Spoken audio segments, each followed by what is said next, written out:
Here's a couple stories you might like about my kids, Lake Superior, and beaches.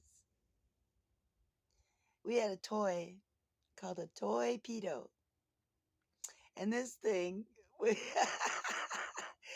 was a cool little toy. And we played and played with it. And what it was this thing. It looked like, for all the world, like a dildo. It really did. And it was weighted and had little fins. And it was painted like a camouflage, like a water camouflage color. All right. And what you would do is submerge it under the water and push on it. And the weight of it and the fins would make it twirl and go really, really, really fast underwater. And so we would get out there, like three of us, me and the boys, and push this thing around underwater. And what you would do is dive then. We would all dive for it to see who would come up with it. That was our game. Push that thing and see how far we go, and everybody dive for it. Get up and do it again. It was really, really fun. It was called a toy-pedo. And I just thought you might like that one. Raising kids on Lake Superior was so much fun. Uh, there's a funny one. We were driving by back from like Walmart or something, and there were some logs that had floated up. And my little boy, he's looking out the window of the car, and he starts screaming, screaming, "Alligator, alligator, alligator!" Oh my god! No, no, no! I need another log. That's a log. I had the worst time getting him to go swimming after that.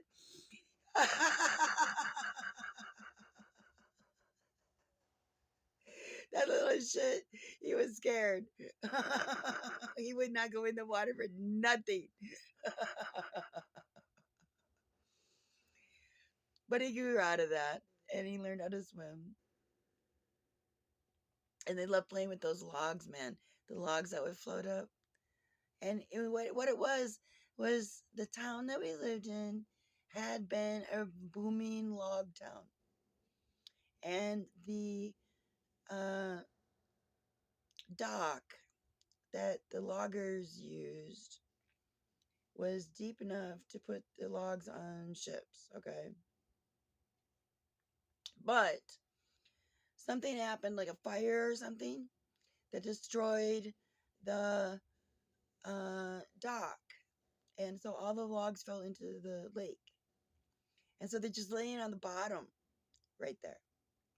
And so once in a while, a saturated log, a saturated with water log, will float up and come into shore. Full size log. Okay. And the kids loved it, and they would play with these damn things, and they would ride them like horses, and to get up there and balance like a surfboard, and they would pretend it was a submarine, and they had the blast with these stupid logs that would float up from the bottom. Cool, right? And um, we would go to all the area beaches. There was one that we loved called Cornucopia, literally called Cornucopia.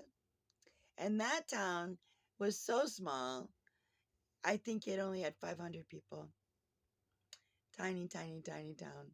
I think there was a post office and a bar and a grocery, and that was it, man. Okay. But it had a beach. And we would go there. And I loved that one because it has like sand dunes and grass as you approached. And it was long. It wasn't 3 miles, but it was long. Again, pretty shallow. Um, but this one faced the south of the lake more, where our town was around the point of the land and faced more, I guess, east. Okay. So, in a bay. Right, right, right. So, anyway, cornucopia. We would look for rocks, and oh, the rocks on Lake Superior are wonderful. Wonderful, wonderful, wonderful. Colorful, different variety, um, different shapes, and all shiny because of the water, looking like jewels. And the kids, they would love to, do sandcastles and play in the waves, and we would do little bonfires with the driftwood that we would find, and we would do fireworks, actual fireworks out at this beach, and that was fun. Um,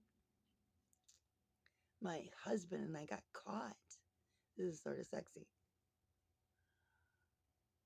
Oh yes, we got caught. I was working at a restaurant, and I was off for a couple days. So my husband and I went to this one beach that we found.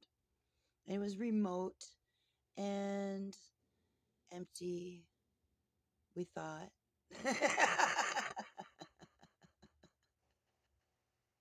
And so we made love out on the beach in the daylight with the sun blasting on us and the waves and the sand. But some people from my work were doing something up on the woods right there at the beach and saw us and recognized me.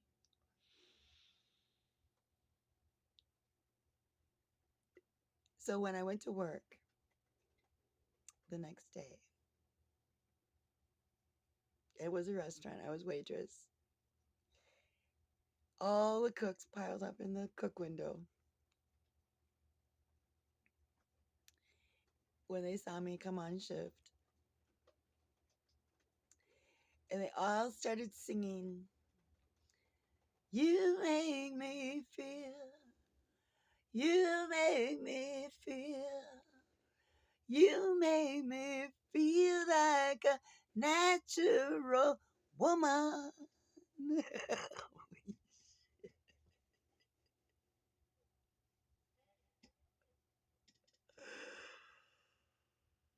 Oh no, I knew what had happened immediately. And I pretended I was ill and I left, right? I went to the bar across the street. And I told the story to the bartender. And she goes, "Deny it." Deny that was you.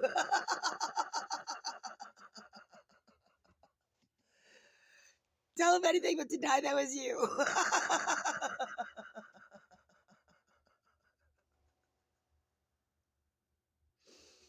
Small town bullshit. The restaurant where I worked at the town was only 600 people. So small town bullshit. Lake Superior. Oh, I miss it. I miss Lake Superior. It was pristine, man. You could see all the way to the bottom, and oh, it's gorgeous. It's gorgeous. In danger. They want to cut it up and sell it for bottled water, I guess. And that's really a natural resource. Lake Superior is interesting. It's the deepest lake of the Great Lakes chain. It's an inland sea, deep enough for actual ships that come up the St. Louis Seaway and do business in Duluth. And um, it has actual shipwrecks. It has currents, like an ocean would.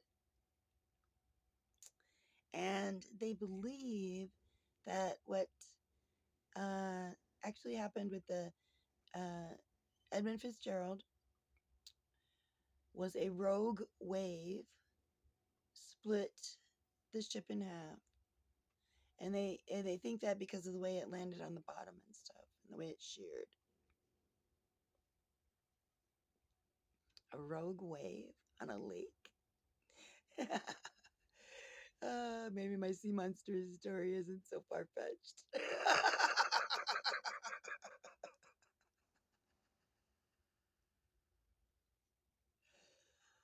Oh, so it was a wholesome way to raise children. Going to the beach every day, going to all these different beaches.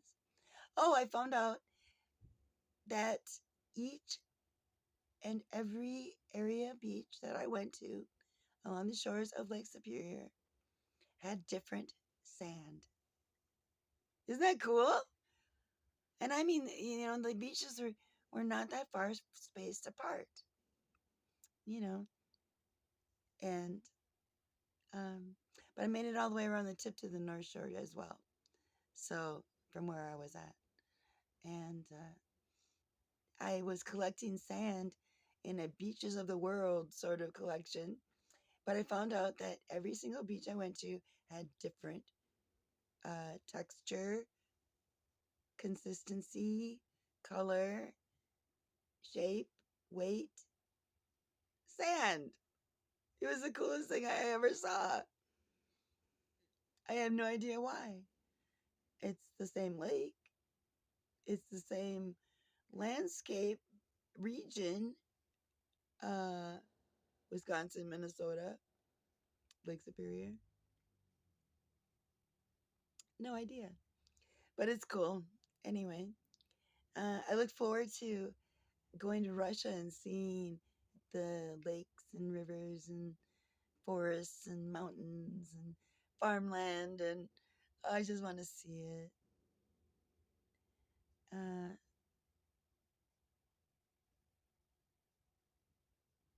I don't know. I don't know. Anyway, I thought you might like a couple more interesting beach stories. Have a good afternoon.